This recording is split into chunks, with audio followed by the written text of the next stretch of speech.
नमस्कार, जनतंत्र टीवी देख रहे हैं आप। मैं हूं आपके साथ साहिल धुलिया। बुलेटिन की शुरुआत करते हैं। कांग्रेस नेता राहुल गांधी के बयान पर केंद्रीय राज्य मंत्री नित्यानंद राय ने पलटवार किया है। उन्होंने कहा कि राहुल गांधी अक्सर राजनीतिक स्वार्थ के चलते ऐसे बयान देते हैं जो देश हित में नहीं होते। राहुल गांधी का यह सवाल जायज नहीं है। नरेंद्र मोदी की अगुवाई में देश आगे बढ़ रहा है और सीमा भी बिल्कुल सुरक्षित है। बता दें कि राहुल गांधी ने पीएम मोदी से सवाल किया था कि क्या पीएम मोदी ने चीन को भारत की जमीन दी है।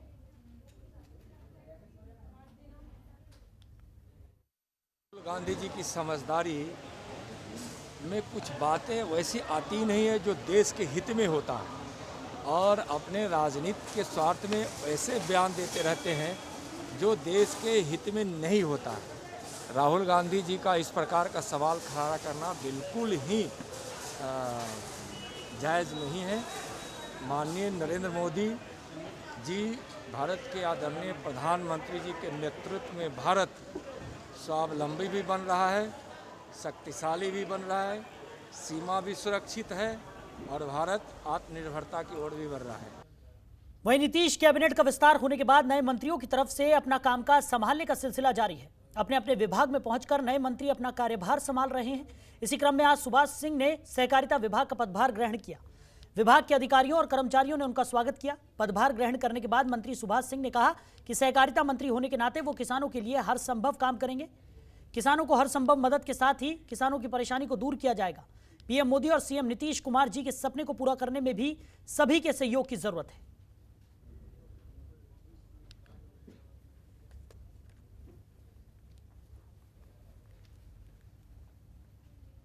वहीं रोहतास जिले के इंद्रापुरी के बढ़िया में आज डेहरी मंडल बीजेपी की ओर से 2 दिवसीय प्रशिक्षण शिविर का आयोजन किया गया, जिसमें बीजेपी जिला अध्यक्ष सुशील कुमार और डेहरी के पूर्व विधायक सत्यनारायण यादव भी शामिल हुए।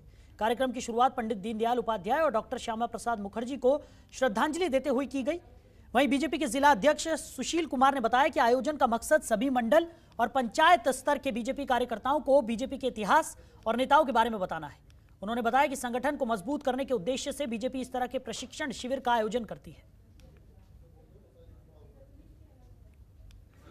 यहाँ पर जो है आपको डिहरी ग्रामीण का प्रशिक्षण शिविर हो रहा है, और ऐसा प्रशिक्षण शिविर होता है जिला के हर एक मंडल में हो रहा है। इसका मेन उद्देश्य है कि भारतीय जनता पार्टी के जो ग्रास रूट के कार्यकर्ता हमारे बूथ के हैं, हमारे पंचायत के हैं, मंडल के हैं, उनको अपने भारतीय जनता पार्टी के और महापुरुषों के विषय में बताना। सैद्धांतिक भूमिका है, सैद्धांतिक अधिष्ठान है और इतिहास भी का है। मैंने बीजेपी का अपना जो इतिहास है और अपने नेताओं के बारे में बताना, यही एक मुख्य इसका और ये है। और आज के प्रशिक्षण में हमारे जितने भी लोग आए हैं, और आज और कल दोनों 2 दिन प्रशिक्षण चलेगा।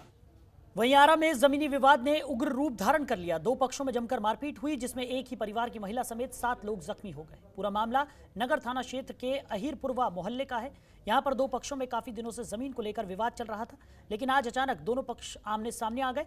2 पक्षों में जमकर लाठी डंडे चले, जिसमें एक परिवार के 7 से ज्यादा लोग घायल हो गए। फिलहाल सभी को इलाज के लिए आरा सदर अस्पताल में भर्ती कराया गया है।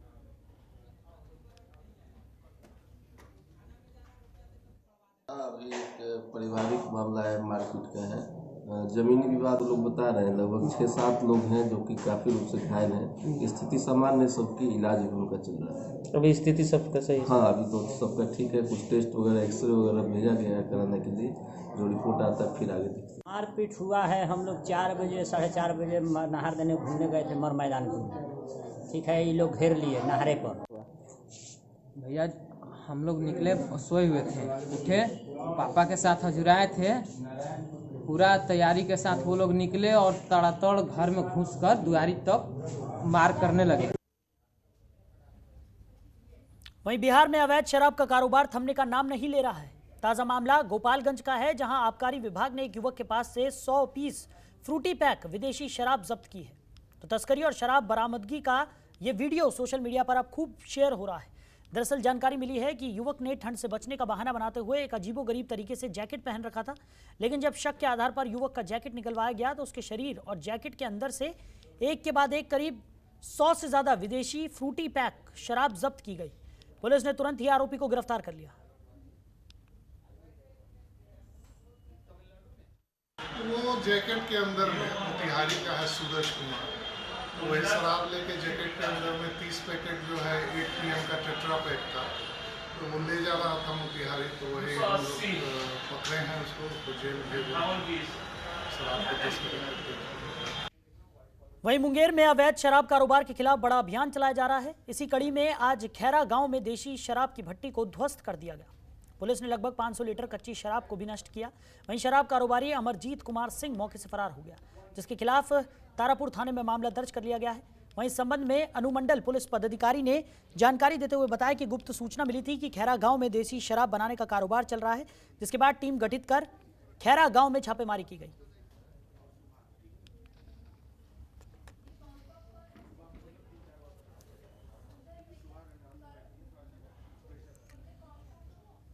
वहीं मुंगेर में पुलिस की तरफ से 2 युवकों की पिटाई किए जाने के विरोध में दर्जनों महिलाओं और पुरुषों ने मुंगेर कलेक्ट्रेट का घेराव किया और थाना अध्यक्ष पर कार्रवाई की मांग की। पूरा मामला बरियारपुर थाना क्षेत्र के खड़िया गांव का है, जहां पुलिस अतिक्रमणकारियों से सरकारी भवन को मुक्त करा रही थी। इस बीच तमाशबीन बने लोगों को भी पुलिस ने हटाने की कोशिश की, लेकिन जब पुलिस ने सोनू कुमार और उसके छोटे भाई को वहां से हटाने के लिए कहा तो उसका विरोध करने लगे। तभी थाना अध्यक्ष ने दोनों युवकों की पिटाई कर दी।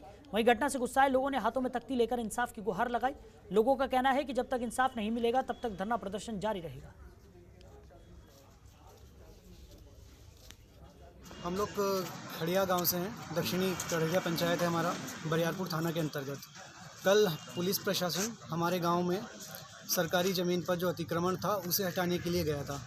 हमें उस अतिक्रमण से कुछ लेना देना नहीं था। हम किसी भी पार्टी में नहीं थे। हम हमारे घर के आगे खड़े हुए थे। यहाँ तक कि जो पुलिस प्रशासन जो दिन भर से परेशान था, उन लोगों की हम लोग नाश्ता पानी की व्यवस्था हमने खुद करी। हम लोगों ने खुद अपने ऊपर लेके व्यवस्था करी। उसके बाद हम लोग अपने घर के आगे खड़े हुए थे 4 लोग, तो पीछे से RK रंजन बरियारपुर के थाना अध्यक्ष और 3-4 उनके साथ और पीछे से पुलिस वाले आए और आते ही सीधा झापड़ मार दिए। वहीं बिहार के बांका में तेज रफ्तार ने 2 युवकों की जान ले ली। पहली घटना बाराहाट के डफरपुर के पास की है, जब रहमत नाम का एक युवक साइकिल से मजदूरी के लिए निकला था, तभी तेज रफ्तार से गुजर रही गैस सिलेंडर से लदी ट्रक ने मजदूर को रौंद दिया। हादसे में युवक की दर्दनाक मौत हो गई। वहीं घटना के बाद गुस्साए परिजनों ने सड़क जाम कर दी। थाना अध्यक्ष और BDO ने मौके पर पहुंचकर मामला शांत कराया। वहीं दूसरी घटना रजौन थाना क्षेत्र के पुंसिया की है, जहां बबलू नाम का एक युवक तेज रफ्तार मछली से लदी ट्रक की चपेट में आ गया। हादसे में युवक बुरी तरह से जख्मी हो गया। इलाज के लिए अस्पताल ले जाते वक्त उसकी भी दर्दनाक मौत हो गई।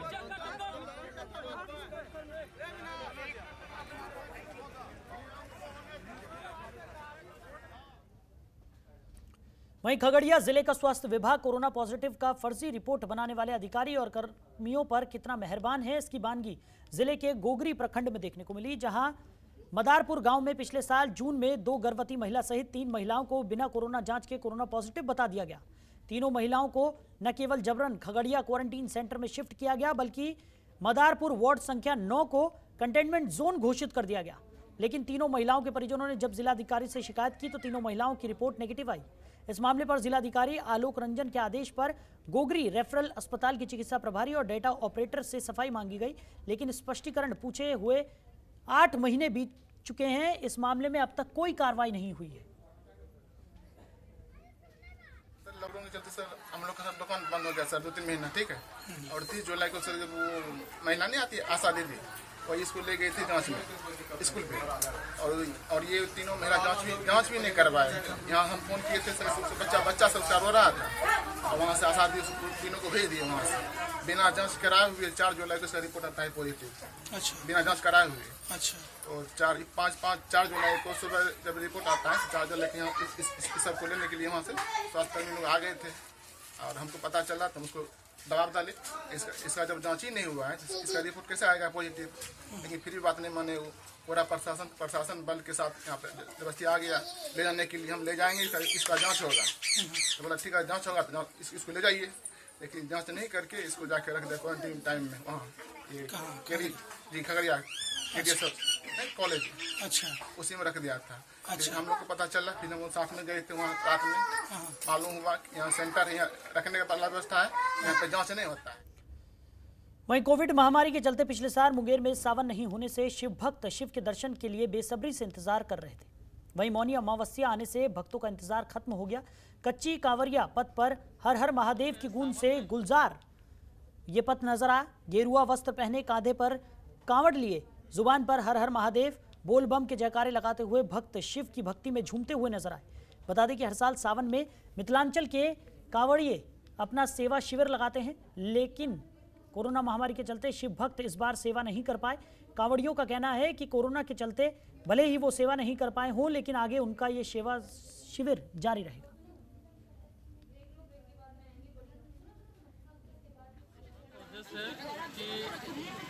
एक्चुअली क्या है, सावन में जो है 100 धर्मशाला रहता है सेवा करने के लिए, सबको जो है सुविधा पहुंचाने के लिए।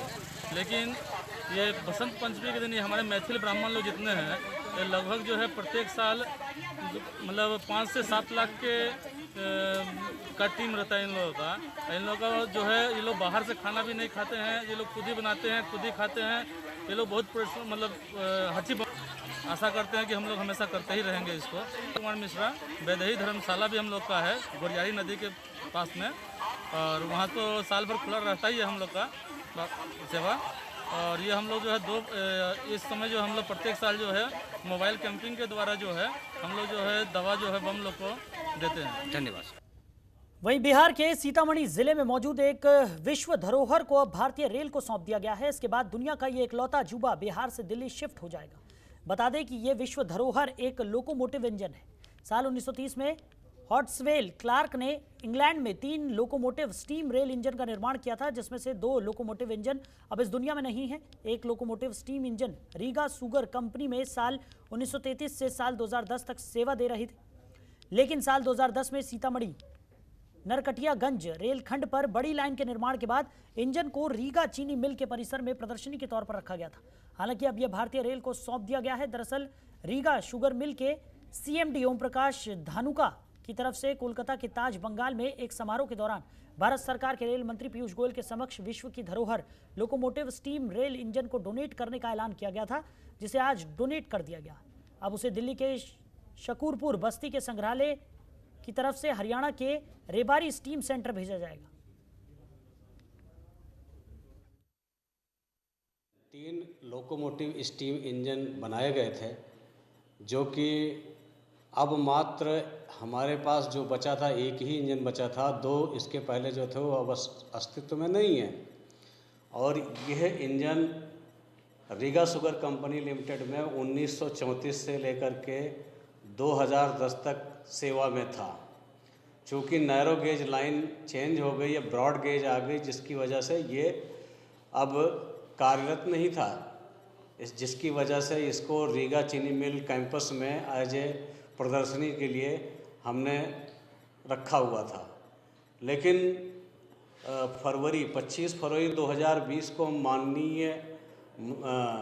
माननीय मंत्री पीयूष गोयल जी, रेल मंत्रालय भारत सरकार के, जिन्होंने ऑल चैम्बर्स कोलकाता में मीटिंग करने के लिए आए थे, वहाँ पर हमारे ऑनरेबल सीएमडी साहब ने इसको उनको डोनेट करने के लिए एक प्रस्ताव दिया, जिसे माननीय मंत्री द्वारा स्वीकार कर लिया गया। खबरों के निष्पक्ष विश्लेषण के लिए सब्सक्राइब करें Jantantra TV and press the bell icon. Never miss any update.